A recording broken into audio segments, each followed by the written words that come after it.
Hello, and welcome to our weekly dialogue with Helga Zepp-LaRouche. She's the founder and chairwoman of the Schiller Institute. Today is January 31st, 2024. I'm Harley Schlanger, and I'll be your host. You can email us your questions and comments at questions@schillerinstitute.org, or you can post them on the YouTube chat page. Well, as we're meeting now, the UN Security Council is about to go into session to take up a motion filed by Algeria calling for the UN Security Council to stop the actions of the Netanyahu regime, which are at the center of the South African case brought before the International Court of Justice under the Genocide Convention of 1948. There's a powerful statement issued by Reverend Munther Isaac of the Evangelical Lutheran Church in Bethlehem, which called the International Court of Justice statement a turning point. Just a couple of sentences from his statement. He said, "Gaza is indeed right now the moral compass of the world. You are either justifying the genocide or really standing with humanity and solidarity with the oppressed." Now, the first two questions relate to the ICJ ruling. The first one is, do you see this, Helga, this ruling as a chance to reestablish the principle of accountability in international relations? And second question, doesn't this put enormous pressure on the US, the UK, and Germany to drop their support for Netanyahu and Israel? Well, I think we will see over the course of today the answer to these two questions. Because if you remember, the temporary or the provisional ruling of the Den Haag court says that that there is plausible cause for genocide, and that however all relevant forces have to do everything to prevent this genocide from occurring. So, obviously, it is, the limelight is on the US because they have been the main suppliers of weapons and money. The UK, which has been in the forefront of promoting, the present policies, and Germany, which in an Anwandlung von Wahnsinn, in an attack of insanity, decided to completely twist its guilt because of the Holocaust to now put all blind eyes to what's going on in Gaza, which is a unbelievable inversion of things. So I think by the end of the day, we will see if these three nations are capable of learning anything. I think if the governments are not able to do that, it will be to the detriment of the entire populations of these countries. But I think apart from the immediate destiny of the people who are in this incredible situation in Gaza, whose life is dependent on the outcome of what happens today, there is something much larger at stake, and that is that, it is almost amazing that the arrogance of power of the previously, unquestioned unipolar world order, which was based on a traumatic form of Eurocentrism, to say the least. This applies for the US as well. I mean, being a European culture, one can say the Eurocentrist world outlook also dominated the United States, and that's the mildest thing one can say. That is blinding people from recognizing what the effect is of this whole situation on the rest of the world.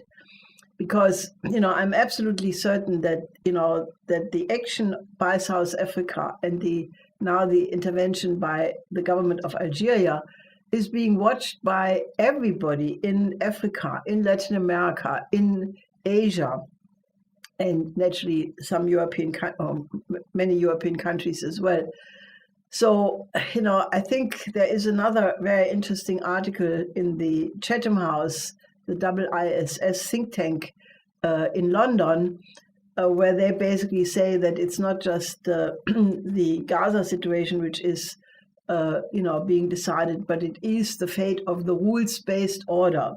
And that is what I have been thinking the whole time, that, if the moral failure right now of these three countries in particular persists, then, it will be maybe the final nail in the coffin of that order.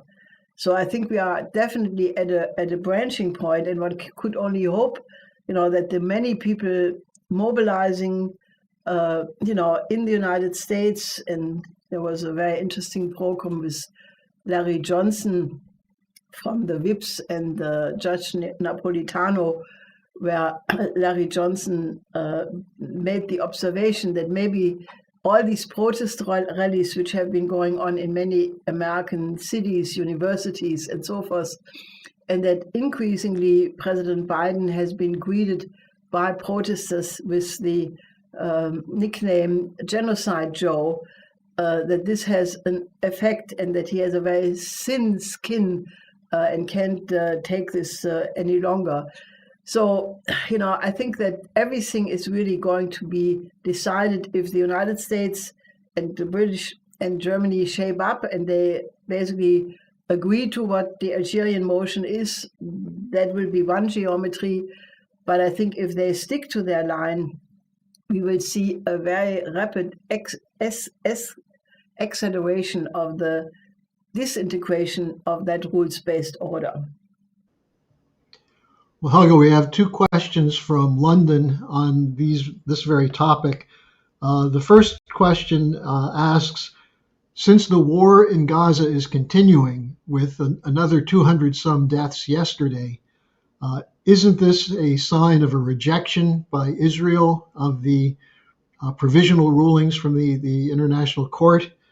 And then the second questioner refers to the rally that took place in Jerusalem of the settlers movement, which was addressed by members of the Israeli government, Ben-Gvir, Smotrich, and others, supporting the building of new settlements in Gaza. Doesn't that also violate the ruling of the ICJ? Well, there is one additional fact, and that is that the news came earlier today that Israel has started to flood the tunnels in Gaza.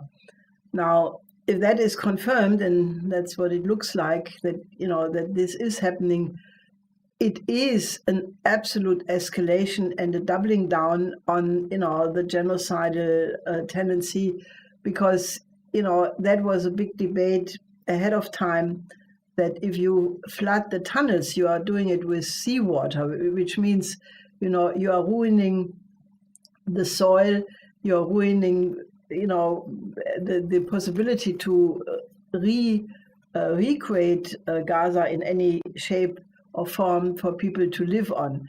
So I think this doesn't look very good, and I can only hope that these other three governments show some sign of recognition that it is the larger issue of the international order which is being decided.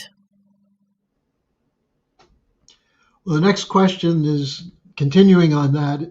Is there any indication that the White House is aware that its policies are worsening the relationship between the United States and the global South, and this is hastening the decisions that are being made toward possibly breaking with the dollar and the Western financial system?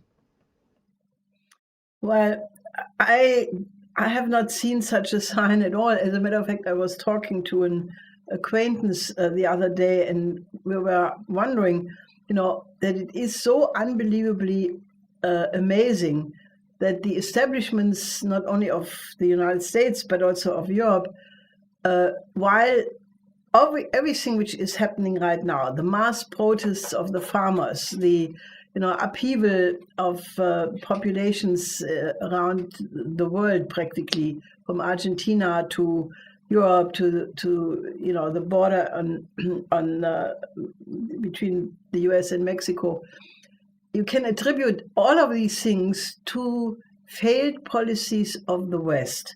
The de-dollarization is a reaction to the sanctions and to the confiscation of Russian assets, of Afghanistan assets, and other countries' belongings. So if there will be a new currency created, it will be in reaction to something the United States and possibly Europe did, because Europeans are also now considering to confiscate some of the Russian money, which is in European banks, which even the European Central Bank is warning against. But despite the fact that all of these developments are sort of blowbacks from Western, American, European policies, the establishment seem to be completely incapable of reflecting that they may be failing and that they may have to change the policies. No, the opposite seems to be the case. They are hardening their position. They're somehow thinking that to do more of the same will lead to a different result, which already Albert Einstein said was very stupid, because if you fail one time, you should not try to do the same thing, hoping you get a different result. So I think the ideologies of most of these people are so thick that reason does not penetrate their minds. And therefore, I find it quite interesting that this one article appears in Chatham House, because that is obviously one of the centers of this policy. Now, at the same time, there are other people at Chatham House, the Atlantic Council, and others that are insisting that after the Ramstein meeting of last week, the Europeans have to continue the arms flow into Ukraine. They're continuing to talk about the threat from Russia. The Steadfast Defender 2024 is about to be launched.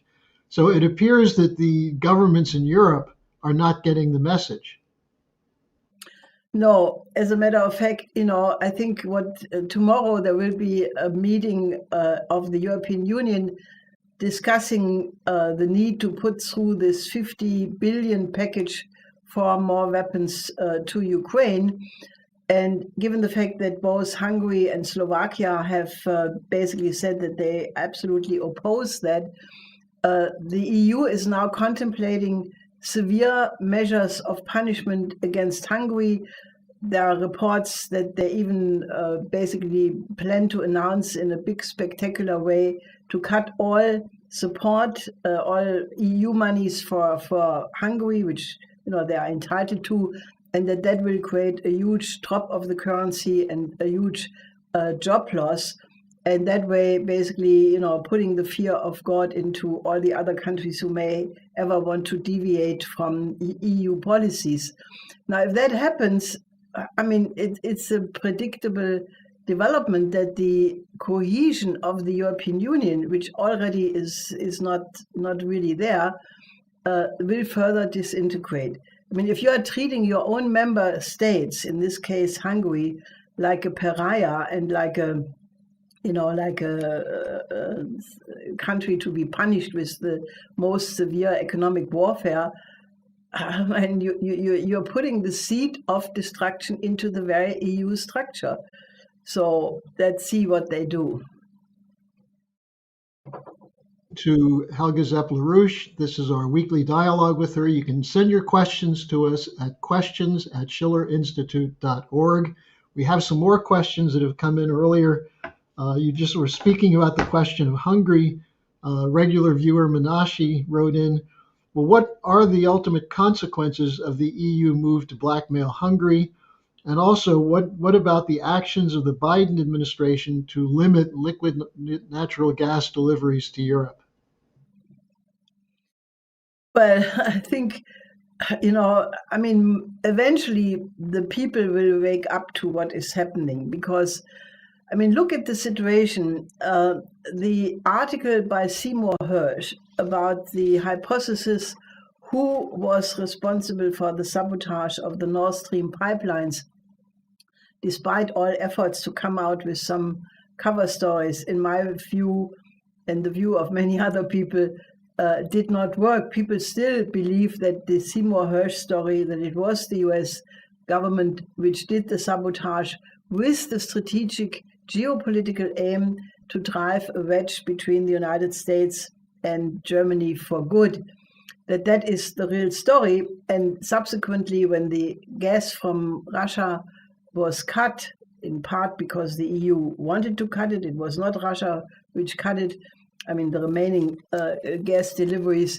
The energy crisis in Germany, by tripling the energy prices, bankrupts many firms, middle-level firms, small and medium enterprises, restaurants, other craftsmen and energy high dependent industries like paper, aluminium, and others.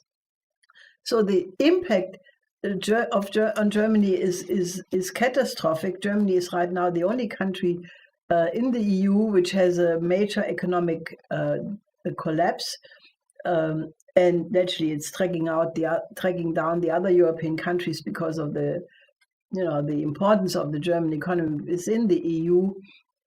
So Europe is really suffering and paying a very high price, and the protest of the farmers, which is basically escalating now. Craftsmen are joining, truckers are joining. The farm protest is spreading to all of Europe, Italy, Spain, France, Holland, and the German protests are becoming more determined.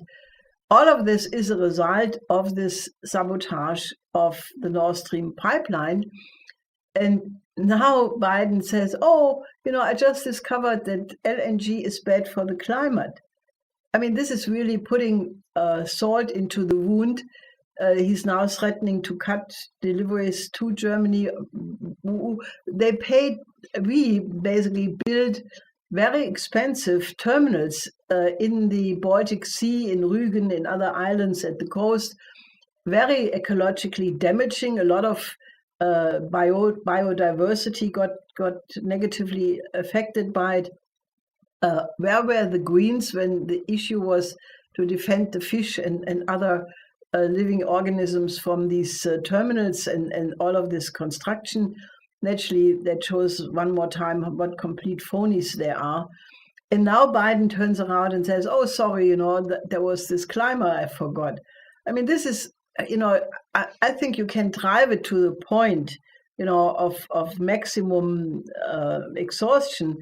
But I think this point of exhaustion has soon been reached, and the consequences of all of these policies are disarray. And there is no more talk about friendship. Forget it. Not even partners in the alliance. And naturally, this is very problematic because this is not a structured policy. This is just chaos and creating havoc. We have a question from Vienna for you. This is also about the protests in Europe. The questioner asks, with the farm protests spreading in Europe and now spreading to Southern Europe as well, can this force elected officials to change against the EU green policies, or are they so ideologically committed to it that they'll act in a way that will bankrupt the farm sector and destroy the food supply of Europe? Well, I think something else is going on, and that is that just today, maybe yesterday, there was the publication of a so-called fire alarm letter to the government signed by 50 large corporations, insisting that the government has to implement the Green Deal much more rapidly, and they refer to the socially explosive ferment of the farmers. They don't mention the farmers, but it's clear that that's what they refer to, by basically attempting to put pressure on the government to go more fast with the Green Deal, to ram it through, to eliminate bureaucratic hindrance which prevents it. So, this is an obvious attempt by the climate lobby, by the speculators who profit from the Green Deal, reacting to the pressure coming from the streets, from the farmers. But there again, there is another story brewing. I think we mentioned it last week, but let me reiterate, because in the meantime, the story which comes together is that This is reports by some alternative blogs, Tichy and others, who say that the German Internal Secret Service, the Verfassungsschutz, already knew about this scheduled meeting in Potsdam on the 25th of November, early November, and that they bugged the conference room by putting a bug into a clock, taping the entire proceedings, and then basically at this meeting there were some AfD members and some identity politicians from Austria who supposedly talked about a large-scale bringing migrants back to their home countries. Apparently, the word deportation was never mentioned at that meeting, but then the media later said that what was discussed at this meeting was a large-scale deportation made up by the media, as I said. But then if you compare what Chancellor Scholz said one day before, what Interior Minister Faeser said in the same days, making an offensive to bring back these migrants big time, it's identical. There was no different discussion at this Potsdam meeting than what the Chancellor and the Interior Minister said themselves. Okay, so that's that much for the facts. Then the so-called corrective collection of investigative journalists kept this story in the can, on the shelf, not using it. Then on the 8th of January, there was this huge tractor demonstration where more than 100,000 tractors blocked much of the highways, the cities, and the farm protest started for a full week, culminating in a big demonstration in Berlin 1 week later. But 2 days later, on the 10th of January, this ominous story was all of a sudden leaked to the media.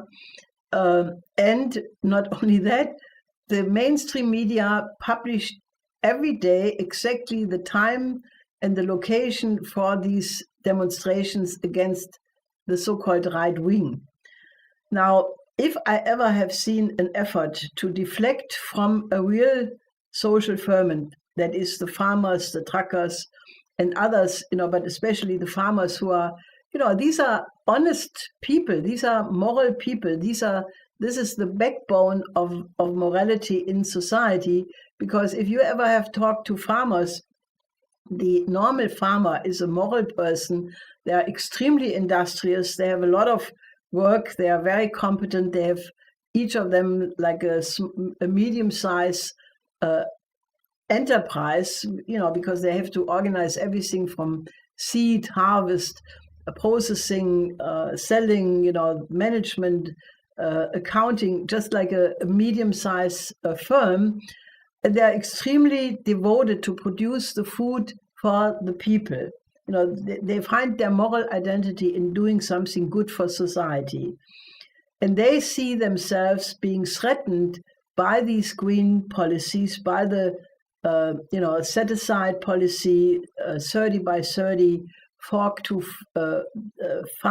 fork, 30, all these policies which basically force them, according to green ideology, to not farm parts of their land. Then they don't get the prices they need to cover the cost. So many of them say that they're about to go bankrupt, and they already can see the big cartels just sitting on the fence waiting that these small and medium farms go bankrupt so that they can gobble them up and put them in their cartel structure.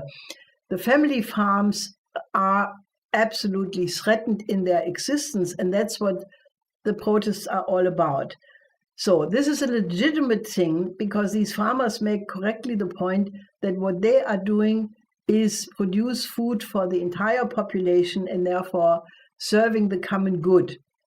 And what seems to be happening, the government is deploying with Secret Service means a phony demonstration to deflect the ferment from that. Now, if that is not a scandal, I don't know what is.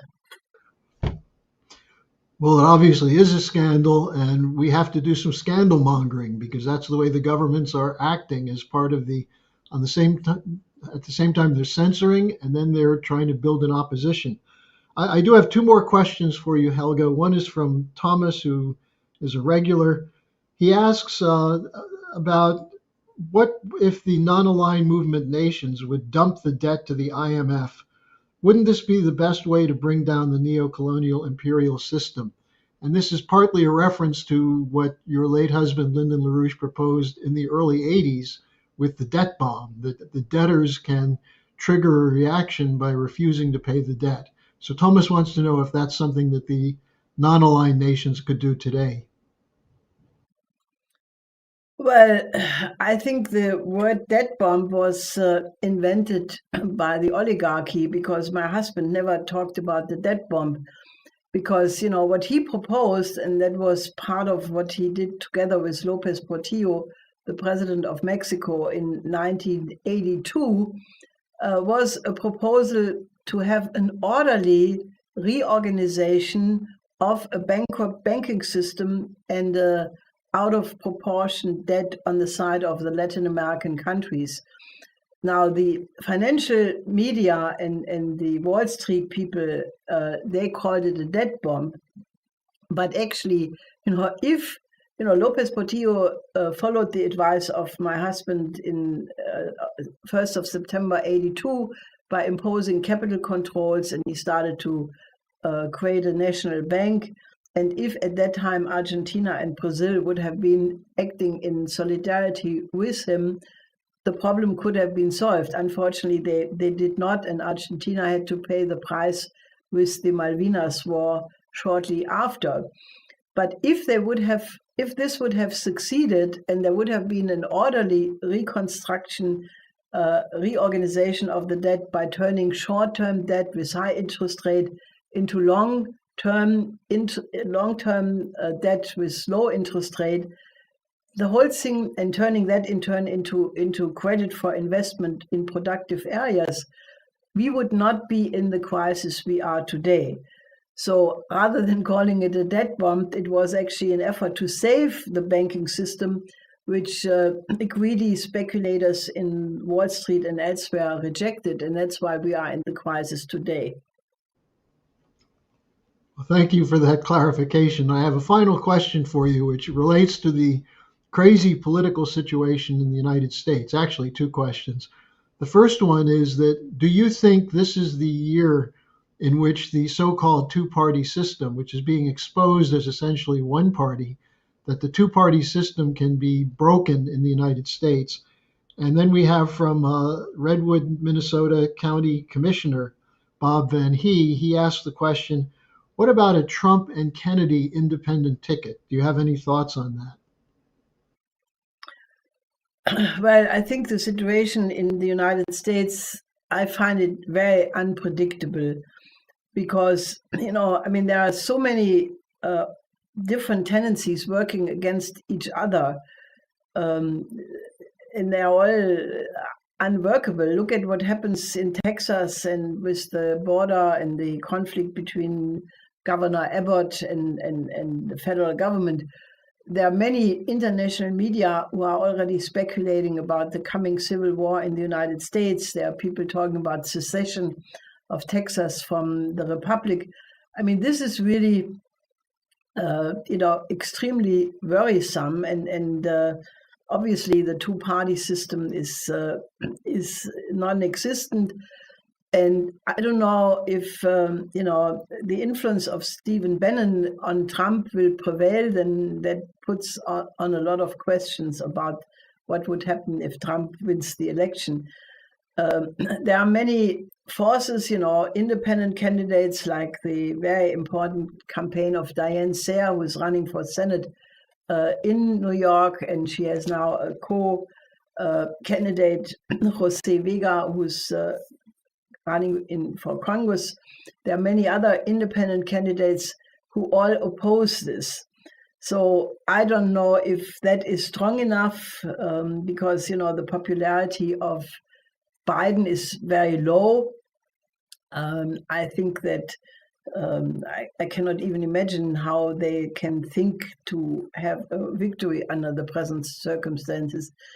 It is a very difficult question because there is clearly no presidential candidate who would give a vision how to go back in the United States to a foreign policy of John Quincy Adams or Lincoln or President Grant or FDR, Kennedy.